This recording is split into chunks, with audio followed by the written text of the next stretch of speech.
Assalamualaikum warahmatullahi wabarakatuh.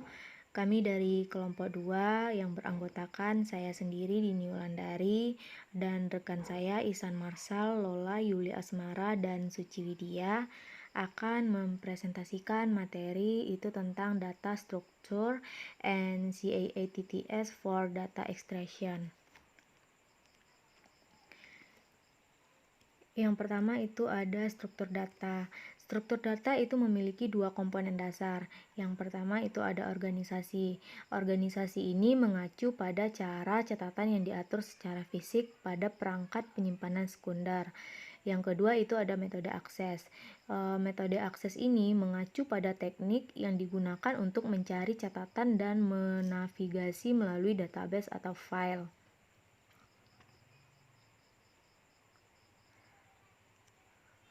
Dalam pengoperasian pengolahan file, terdiri dari yang pertama itu ada ambil catatan dari file berdasarkan kunci primernya.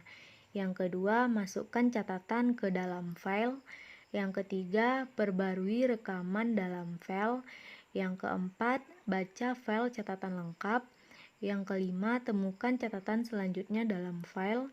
Yang keenam, pindahi file untuk catatan dengan kunci sekunder umum. Dan yang terakhir itu ada hapus catatan dari file. Selanjutnya itu ada struktur file datar. Di sini yang pertama itu ada struktur berurutan. Struktur berurutan ini biasanya disebut dengan metode akses sekuensial. Sekuensial sederhana dan mudah untuk diproses. Yang kedua itu ada struktur terindeks. Struktur yang diindeks itu dinamakan karena di samping file data aktual itu terdapat indeks terpisah yang merupakan file catatan alamat. Indeks ini berisi nilai numerik dari lokasi penyimpanan disk fisik. Dalam struktur terindeks ini ada struktur akses virtual stroke atau VSAM yang digunakan untuk file yang sangat besar dan yang memerlukan pemrosesan batch, rutin, dan tingkat moderat dari proses rekaman individual. Yang ketiga ada struktur hashing. Di sini struktur hashing ini menggunakan algoritma yang mengubah kunci primer dari rekaman secara langsung menjadi alamat penyimpanan. Hashing ini menghilangkan kebutuhan akan indeks terpisah. Dengan menghitung alamat, daripada membacanya dari indeks, catatan dapat diambil lebih cepat. Keuntungan utama dari hashing adalah kecepatan akses. Sedangkan kelemahannya terdapat dua. Yang pertama itu tekniknya tidak menggunakan ruang penyimpanan secara efisien. Yang kedua, kebalikan dari yang pertama, yaitu menggunakan ruang penyimpanan yang tidak efisien. Selanjutnya itu ada pointer struktur. Di sini pendekatan ini menyimpan dalam bidang satu catatan alamat dari catatan terkait.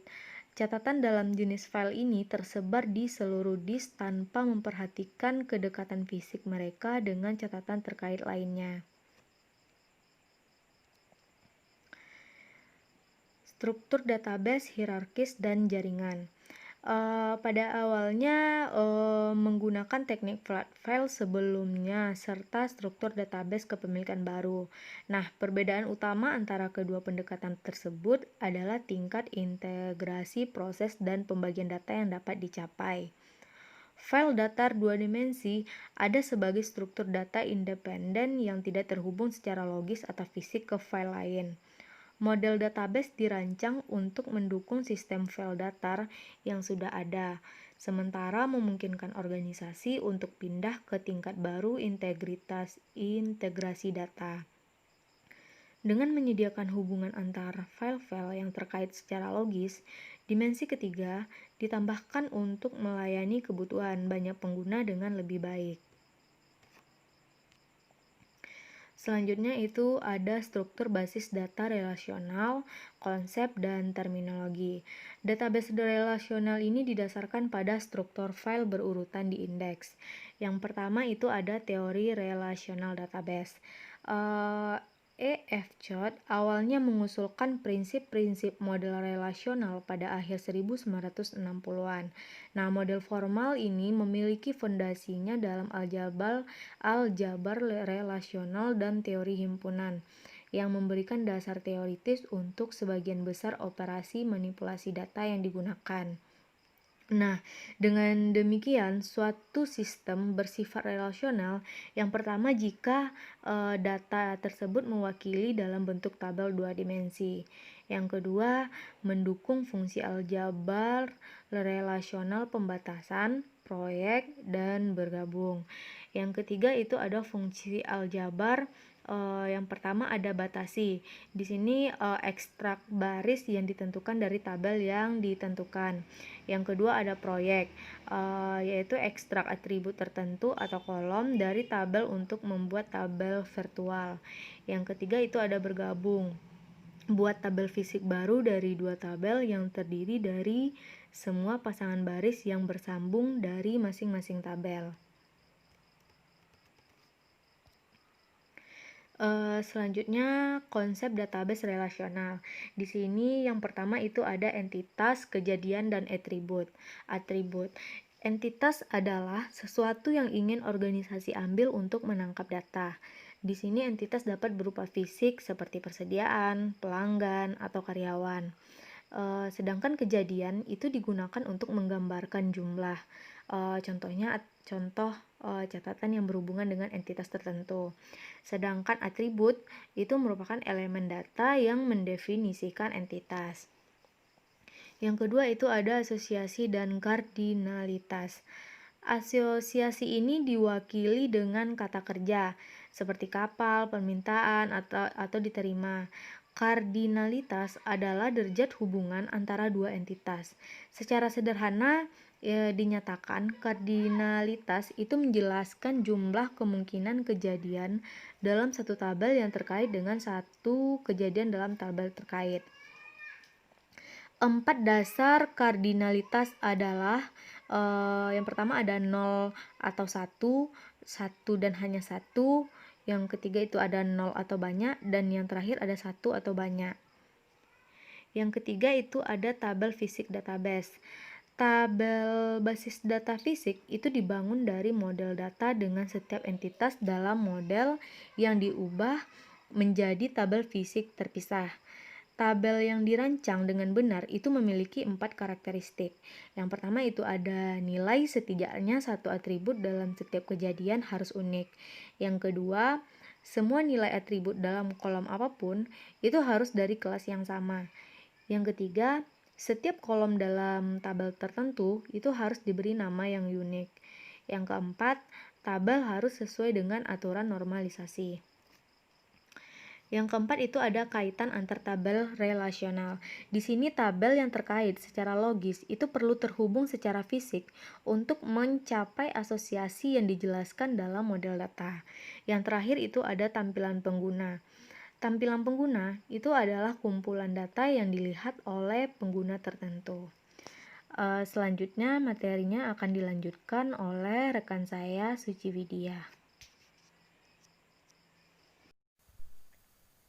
Baiklah, saya Cici Widya akan melanjutkan presentasi kali ini itu mengenai anomali, dependensi struktural, dan normalisasi data. Anomali database yaitu adalah tabel yang dinormalisasi dengan tidak semestinya yang dapat menyebabkan masalah pemrosesan DBMS yang membatasi atau bahkan menolak pengguna mengakses informasi yang mereka butuhkan.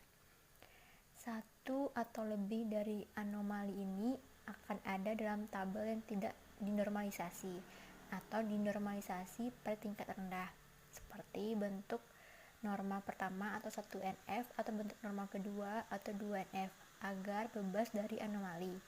Tabel harus dinormalisasi ke tingkat norma ketiga atau 3NF. Dengan yang pertama itu kita dapat melakukannya dengan memperbarui anomali, yang kedua penyisipan anomali, dan yang ketiga penghapusan anomali. Yang pertama yaitu mengenai perbarui anomali. Anomali pembaruan ini hasil dari redundansi data dalam tabel yang tidak dikenali. Untuk lebih menghargai implikasi dari anomali pembaruan, pertimbangkan situasi yang lebih realistis. Yang kedua yaitu penyisipan anomali, yaitu untuk menunjukkan efek anomali penyisipan, asumsikan bahwa vendor baru telah memasuki pasar dan organisasi belum membeli dari vendor tetapi mungkin ingin melakukannya di masa depan. Yang ketiga yaitu penghapusan anomali.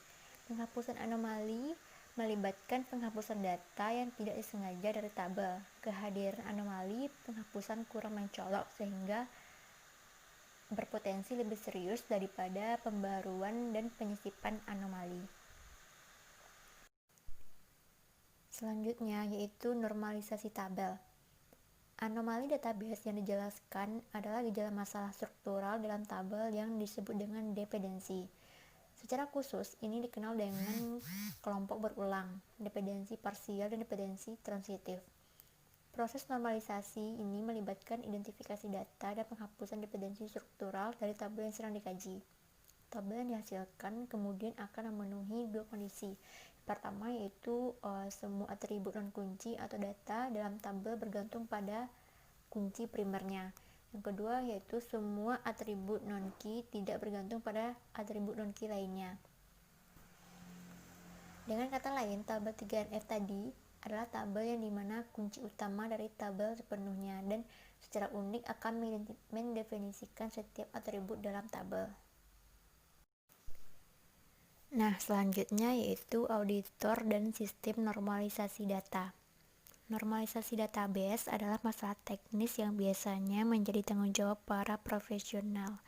Subjeknya bagaimanapun memiliki implikasi untuk pengendalian internal yang menjadi perhatian penting bagi auditor. Misalnya, anomali pembaruan dapat menghasilkan nilai database yang bertentangan dengan yang lama.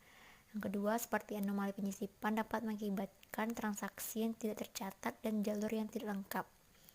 Dan anomali penghapusan yang dapat menyebabkan hilangnya catatan akuntansi dan penghancuran jejak audit. Selanjutnya, auditor perlu mengetahui bagaimana data disusun sebelum dia dapat mengekstrak data dari tabel untuk melakukan prosedur audit.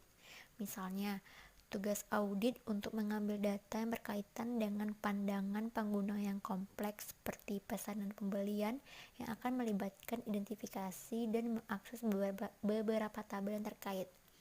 Yang kedua, hubungan yang rumit ini biasanya harus diilustrasikan secara lebih rinci di bagian berikut, yaitu yang berguna untuk memeriksa langkah-langkah yang terlibat dalam pembuatan bagian dari database relasional perusahaan.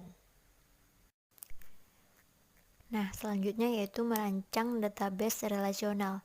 Perancangan basis data adalah komponen dari proses pengembangan sistem yang jauh lebih besar, yang melibatkan analisis ekstensif terhadap kebutuhan pengguna. Terdapat 6 fase dari desain database yang secara kolektif dikenal sebagai permodelan tampilan yang seperti berikut. Yang pertama itu adanya fase identifikasi entitas, yang kedua adanya fase membangun model data yang menunjukkan asosiasi entitas, yang ketiga yaitu menambahkan kunci utama dan atribut key model, yang keempat yaitu fase normalisasi atau menormalisasikan model data dan menambahkan kunci asing, yang kelima yaitu membangun database fisik, dan terakhir yaitu adanya fase menyiapkan pandangan user. Dari keenam fase tadi, yang pertama itu adanya fase identifikasi entitas. Modeling dari identifikasi entitas ini dimulai dengan mengidentifikasi entitas utama dari fungsi bisnis yang dimaksud. Di sini ada contoh dari analisis feature utama dengan sistem pembelian, yaitu kita harus pertama itu agen pembelian meninjau laporan status persediaan untuk item yang perlu diurutkan. Yang kedua yaitu agen memilih pemasok dan membuat pesanan pembelian secara online.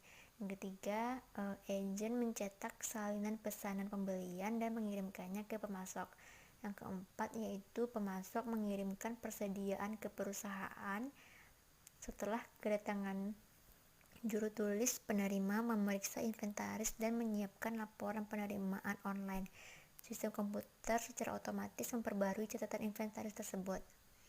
Entitas dipresentasikan sebagai kata dalam deskripsi sistem. Sejumlah entitas kandidat dapat diidentifikasi dalam deskripsi sebelumnya.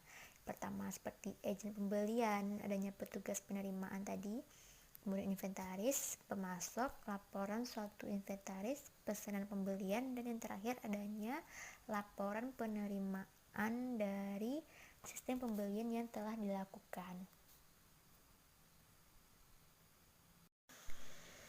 Nah, selanjutnya yaitu membangun model data dengan menampilkan asosiasi entitas. Langkah selanjutnya dalam pemodelan tampilan adalah untuk menentukan hubungan antara entitas dan mendokumentasikannya dengan diagram ER. Namun, asosiasi memiliki aturan bisnis yang terkadang aturannya jelas dan sama untuk semua organisasi. Kadang-kadang hubungan antar entitas tidak jelas karena aturan yang berbeda mungkin berlaku di organisasi yang berbeda juga. Aturan bisnis organisasi berdampak langsung terhadap struktur database. Jika database berfungsi dengan baik, maka perancangnya perlu memahami aturan bisnis organisasi serta kebutuhan khusus dari pengguna individu. Nah, di sini ada aturan bisnis yang mendasari dari ilustrasi asosiasi entitas. Yang pertama itu adanya hubungan antara pesanan pembelian dan entitas inventaris. Ini berarti bahwa setiap item inventaris mungkin telah dipesan berkali-kali atau tidak pernah dipesan dalam periode bisnis saat ini. Setiap item inventaris harus telah dibeli setidaknya di masa lalu. Kedua yaitu ada asosiasi antara entitas inventarisasi dan pemasok. Ini berarti bahwa satu atau lebih vendor memasok setiap item persediaan dan masing-masing mereka mendukung satu atau lebih item inventaris. Ketiga yaitu adanya hubungan antara pemasok dan entitas pembelian. Ini berarti bahwa dalam periode saat ini masing-masing pemasok mungkin telah menerima atau banyak pesanan pembelian. Yang keempat yaitu adanya hubungan antara purchase order dan receiving report. Di sini satu laporan penerimaan mencerminkan penerimaan barang yang ditentukan pada catatan pesanan pembelian tunggal. Yang terakhir yaitu adanya hubungan antara laporan penerimaan dan entitas inventory. Ini menandakan bahwa dalam periode tersebut setiap item inventaris mungkin telah diterima berkali-kali atau tidak pernah sama sekali. Jadi, setiap laporan penerimaan dikaitkan dengan setidaknya satu atau mungkin banyak dari item inventaris yang pernah dilakukan. Baik, saya Lola Yuli Asmara akan melanjutkan tentang tambahkan kunci utama dan atribut ke model. Yang pertama yaitu tambah kunci primer. Langkah selanjutnya ini adalah proses untuk menetapkan kunci utama ke entitas dalam model. Analis harus memilih kunci utama yang secara logis mendefinisikan atribut bukan kunci, dan secara unik mengidentifikasikan setiap kejadian dalam entitas. Kadang-kadang ini dapat dilakukan dengan menggunakan kode sekuensial sederhana seperti nomor faktur, nomor cek, atau nomor pesanan pembelian. Namun, kode berurutan ini tidak selalu merupakan kunci yang efisien atau efektif. Melalui desain yang cermat dari kode blok, kode grup, kode alfabet, dan kode mnemonik, kunci primer juga dapat memberikan informasi yang berguna tentang sifat entitas. Selanjutnya yaitu tambahkan atribut.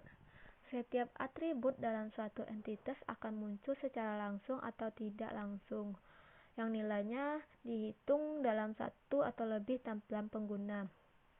Atribut entitas ini awalnya berasal dari dan dimodelkan dari tampilan pengguna.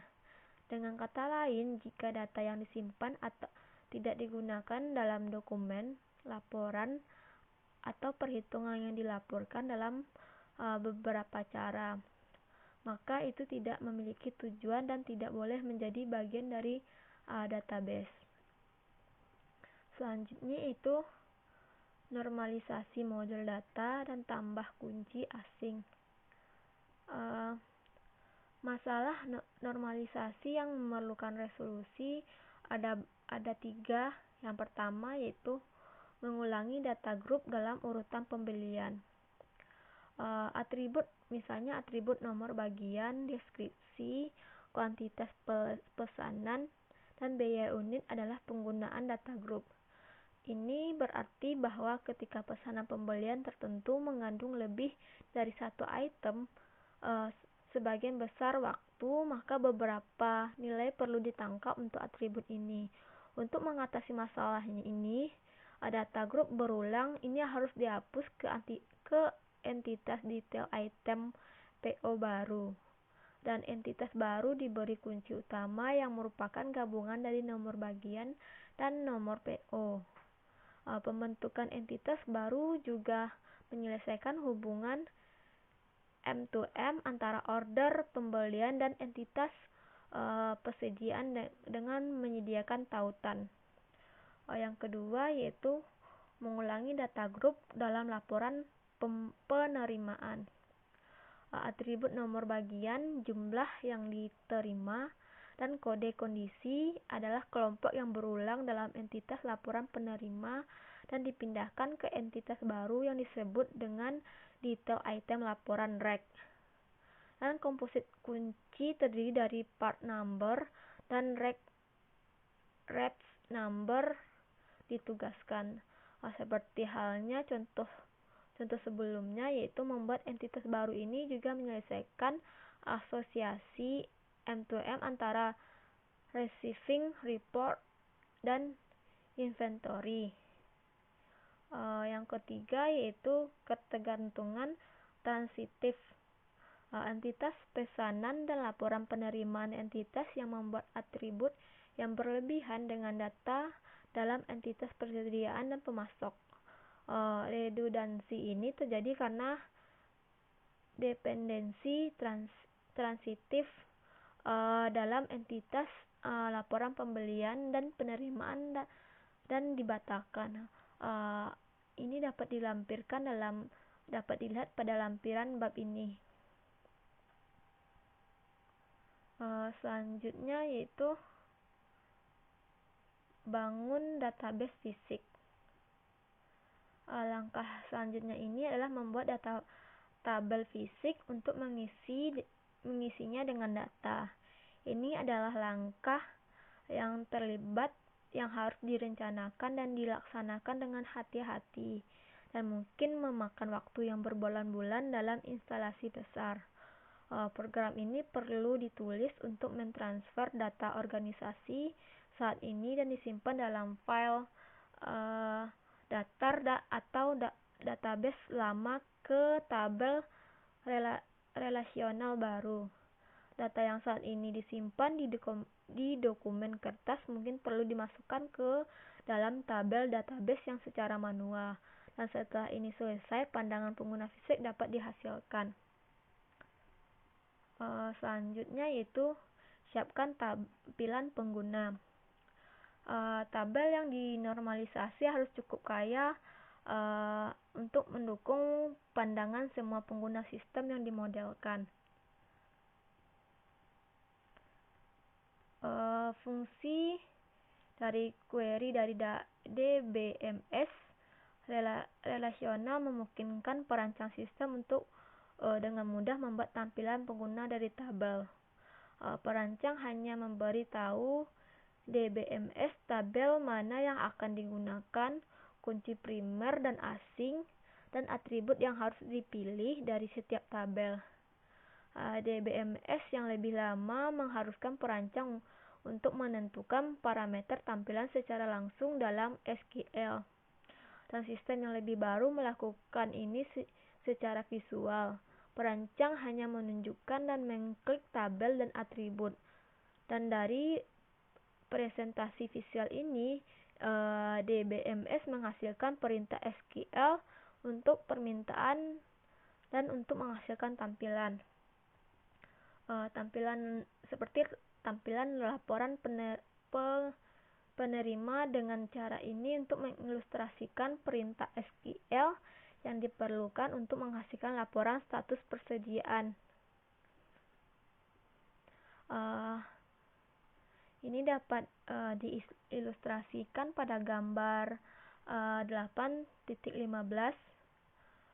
dan perintah SQL ini akan disimpan dalam program pengguna yang disebut dengan query untuk melihat inventory status report. Agen pembelian mengeksekusi program query. Setiap kali ini dilakukan, permintaan membangun tampilan baru dengan data saat ini dari tabel persediaan dan vendor, dan dengan menyediakan pengguna dengan query pribadinya dan mengizinkan akses ke tabel dasar yang mendasari, dan pengguna dibatasi hanya untuk data yang diotorisasi. Selanjutnya yaitu integrasi tampilan global.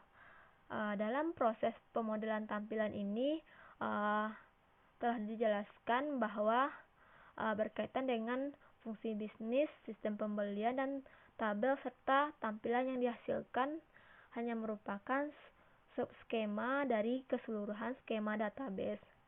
Namun, perusahaan modern akan membutuhkan ratusan atau ribuan tampilan dari tabel terkait. Dengan menggabungkan kebutuhan data semua pengguna ke dalam satu skema atau tampilan seluruh perusahaan disebut dengan integrasi tampilan. Dan ini adalah pekerjaan yang sangat sulit ketika membuat seluruh database dari awal. Dan basis dari data praktik terbaik ini berasal dari model ekonomi yang mengidentifikasikan kesamaan di antara kebutuhan data yang di berbagai organisasi.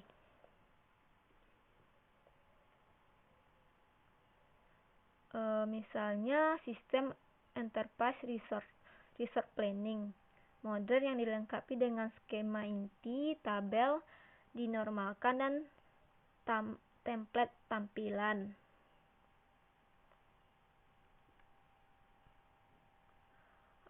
Selanjutnya yaitu modul audit ditemukan.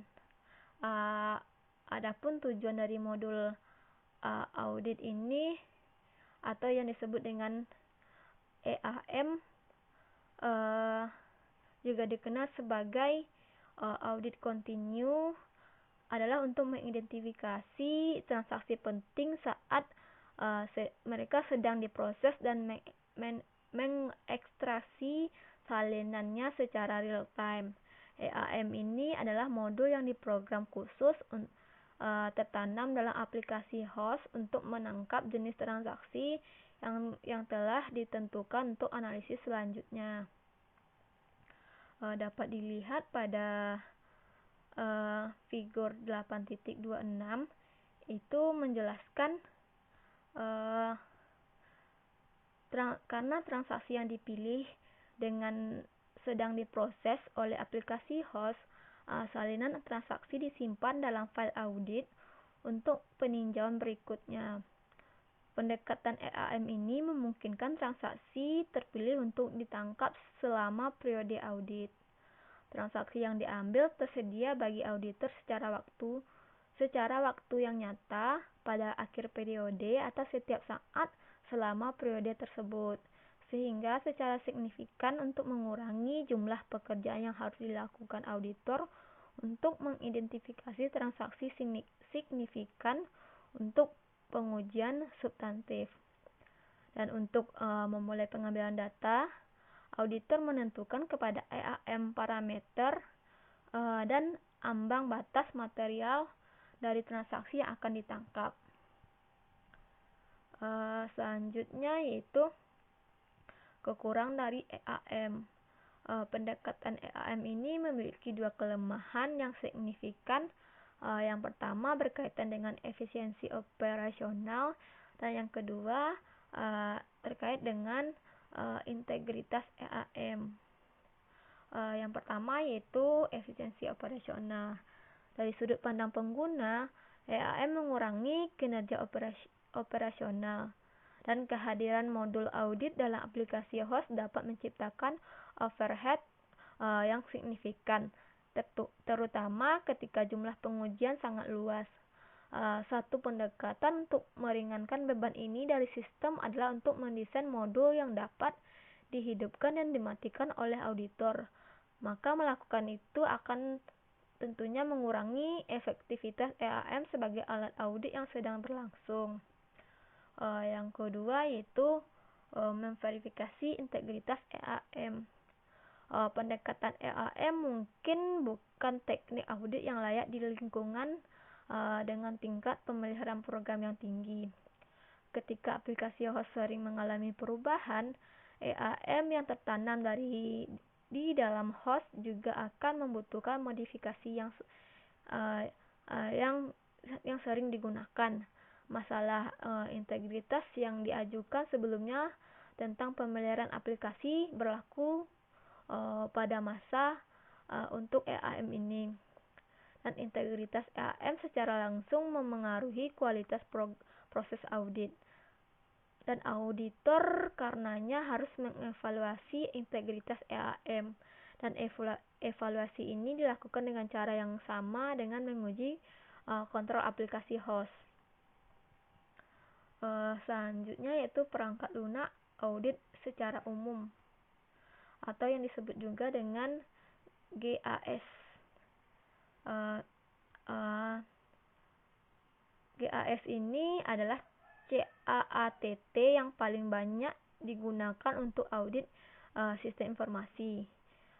GAS memungkinkan auditor untuk mengakses file data yang dikode secara elektronik dan melakukan berbagai operasi pada kontennya.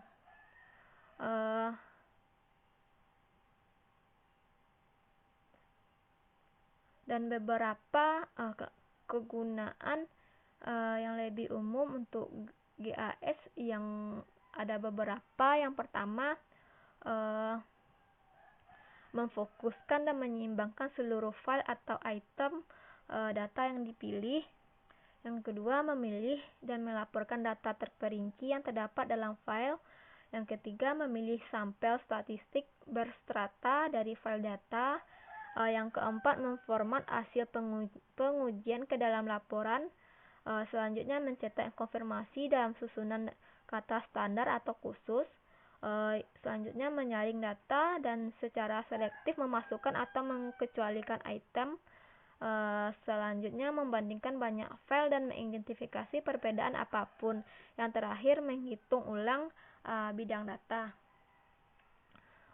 Selanjutnya yaitu menggunakan GAS untuk mengakses struktur sederhana. Dapat dilihat pada gambar 8.27. Dalam contoh ini, file persediaan dibaca langsung oleh GAS yang mengekstraksikan informasi kunci yang diperlukan untuk audit, termasuk jumlah yang tersedia, nilai dolar, dan lokasi gudang setiap item persediaan. Dan di mana tugas auditor di sini adalah untuk memverifikasi keberadaan dan nilai persediaan dengan melakukan perhitungan fisik sampel representatif dari persediaan yang ada. Dengan demikian, berdasarkan ambang batas materialitas yang disediakan oleh auditor, GAS memilih catatan sampel dan menyiapkan laporan yang berisi informasi yang dibutuhkan. Sekian presentasi dari saya. Selanjutnya akan dibahas oleh rekan saya. Terima kasih. Menggunakan GAS untuk mengakses struktur kompleks. Mendapatkan akses ke struktur kompleks seperti file hash atau bentuk file acak lainnya dapat menimbulkan masalah bagi auditor. Tidak semua produk GAS di pasar dapat mengakses semua jenis struktur file ini. Jika CAAT yang bersangkutan tidak dapat menangani struktur yang kompleks, maka gambar 8.28 ini dapat mengilustrasikan pendekatan ini. Auditor mungkin perlu mengajukan banding kepada profesional sistem untuk menulis program khusus yang akan menyalin catatan dari struktur aktual mereka ke struktur sekuensial file flat untuk mengambilannya mudah. Kebanyakan DBMS ini memiliki fitur utilitas yang dapat digunakan untuk memformat ulang struktur yang rumit menjadi file datar yang sesuai untuk tujuan ini. Untuk mengilustrasikan proses perataan file, praktikan struktur basis data kompleks yang tersaji dalam gambar ini. Struktur basis data menggunakan pointer untuk mengintegrasikan 3 file terkait pelanggan, faktur penjualan, dan hitam baris dalam pengaturan hierarkis. Mengekstrasikan bukti audit dari struktur kompleksitas ini menggunakan GIS mungkin sulit, jika bukan tidak mungkin. Versi file datar yang lebih sederhana dapat digambarkan dari figur 8.30 ini. File datar tunggal menyajikan 3 jenis catatan sebagai struktur sekuensial yang dapat dengan mudah diakses oleh GIS. Masalah audit berkaitan dengan pembuatan file datar. Auditor kadang-kadang harus bergantung pada personel layanan komputer untuk menghasilkan file datar dari struktur file yang kompleks. Ada risiko bahwa integritas data akan dikompromikan oleh prosedur yang digunakan untuk membuat file datar. Perangkat lunak ACL. Di masa lalu, kantor akuntan publik mengembangkan versi eksklusif GIS yang digunakan dalam audit klien mereka. Baru-baru ini, perusahaan perangkat lunak telah melayani pasar. Di antara mereka, ACL atau bahasa perintah audit adalah pemimpin dalam industri. ACL dirancang sebagai meta bahasa bagi auditor untuk mengakses data yang disimpan dalam berbagai format digital dan untuk menguji mereka secara komprehensif. Faktanya, banyak masalah yang terkait dengan pengaksesan struktur data yang rumit telah diselesaikan oleh antarmuka database connectivity atau ACL yang terbuka. Definisi data. Sistem klien dapat menyimpan data menggunakan sejumlah file flat atau struktur database, termasuk file sekuensial, file VSAM, daftar terkait, dan tabel relasional. Salah satu kekuatan ACL adalah kemampuan untuk membaca data yang tersimpan dalam sebagian besar format. ACL menggunakan fitur definisi data untuk tujuan ini. Untuk membuat definisi data, auditor perlu mengetahui baik di mana file sumber secara fisik berada dan tata letak bidangnya. File kecil atau diimpor melalui file teks atau spreadsheet. File yang akan besar mungkin perlu diakses langsung dari komputer mainframe. Ketika ini terjadi, auditor harus mendapatkan hak akses ke direktori tempat file berada. Sedapat mungkin bagaimanapun salinan file harus disimpan dalam direktori uji terpisah atau diunduh ke versi auditor. Langkah ini biasanya memerlukan bantuan dari para profesional sistem. Auditor harus memastikan bahwa dia mengamankan versi yang benar dari file yang lengkap dan bahwa dokumentasi struktur file masih utuh. Pada titik ini, auditor siap untuk menentukan file ke ACL. Menyesuaikan tampilan. Pandangan hanyalah cara melihat data dalam file. Auditor jarang menggunakan semua data yang terdapat dalam file. ACL memungkinkan auditor untuk menyesuaikan tampilan asli yang dibuat selama definisi data ke definisi yang lebih baik, memenuhi kebutuhan auditnya. Auditor juga dapat membuat dan memformat ulang tampilan baru tanpa mengubah atau menghapus data dalam file yang mendasarinya. Hanya penyajian data yang berpengaruh. Memfilter data. ACL menyediakan opsi yang kuat untuk memfilter data yang mendukung berbagai tes audit. Filter data adalah ekspresi mencari rekaman yang memenuhi kriteria filter. Pembuatan ekspresi ACL memungkinkan auditor untuk menggunakan operator logika seperti AND, OR, NOT, kecil dari, besar dari, dan lainnya untuk menentukan menguji kondisi. Sebagai contoh, auditor dapat mengarsipkan dan menginventariskan file untuk catatan dengan kuantitas negatif atau 0 di tangan. layar expressibility dan filter yang diperlukan untuk tes ini diilustrasikan pada gambar selanjutnya. Ketika auditor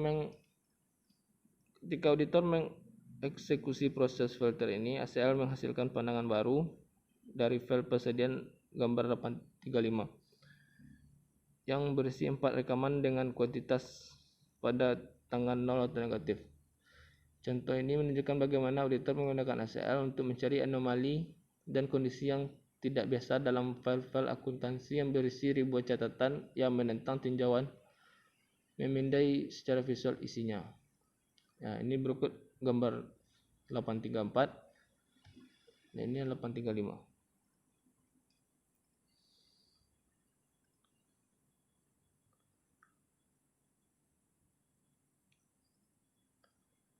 Data stratifikasi. Fitur stratifikasi ACL memungkinkan auditor untuk melihat distribusi rekaman yang termasuk dalam strata tertentu. Data dapat dikelompokkan pada bidang angka apapun seperti harga penjualan, biaya unit, kuantitas yang terjual, dan sebagainya. Data diringkas dan diklasifikasikan berdasarkan strata yang dapat memiliki ukuran yang sama, disebut interval, atau bervariasi dalam ukuran, disebut bebas.